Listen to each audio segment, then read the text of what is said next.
I'm Acacia, I'm your Guild President. And I'm Florie, I'm your Sports Officer. We're doing a wide style frequently asked questions video about our officer elections. Let's get into it. So question number 1, how do I apply for a role in the officer elections? Well, you can apply on the Guild website using this link that's coming up here.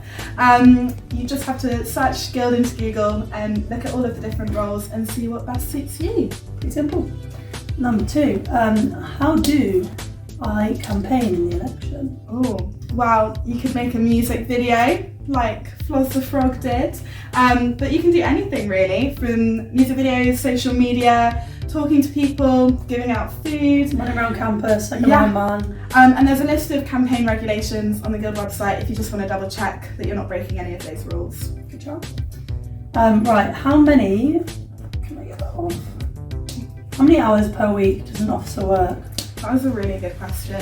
If you're a part-time officer, you do about 15 hours a week and it's voluntary. As a full-time officer, it's 9 to 5, so about 35 hours a week, which is pretty fun, really. Yeah, unless you want to put the extra hours in. Yeah. Like the president over here. I don't know about that. Sports night doesn't count. How long does the officer role last?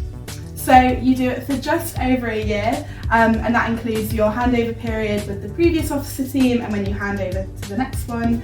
And it starts around June, July time, which is really exciting. So you have the summer to prepare before students come back. And then you can reapply for one more term if you're really loving it. 2 years if you want. Yeah. How do I vote in the officer elections?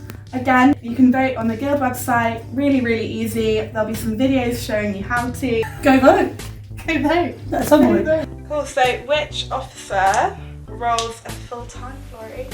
So there are 7 full-time officers. We have your Guild President, the Sports Officer, Activities and Employability Officer, the Welfare Officer, the Education Officer, the International Officer and the Postgraduate Officer. That was very well remembered. Well done. Brilliant. So are the officer roles paid? They are. So the full-time officer roles are paid for a 1-year term, and the part-time officer roles are voluntary, so you do it while you're studying. Brilliant. Amazing. So who can stand for an officer role? Anyone can. If you're a student at UOB, you can do it in between 2 years of study. So Acacia has taken a year out after her second year, or you can do it after you graduated. So I graduated last year and I'm still around. Yeah, and postgrads can apply too. You can be an international student, commuter. Anyone. Yeah, we want everyone. Everyone run. Do I have to be guildy to run for an officer role? That's a good question. Probably quite a topical question because I probably would not have considered myself guilty other than spending Wednesday nights here. So not at all. You can be really guilty. What does that mean? What does guilty mean? It means really heavily involved in the guild. You can be.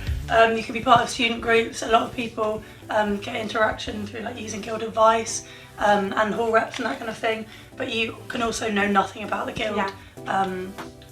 You get really, really well trained up once you get into the role. So even if you're not guilty, go and apply. Yeah, you just have to be passionate and want to make some changes. Yeah. But you get all the training that you need. Yeah, so go ahead and sign up to run as a candidate in the guild elections.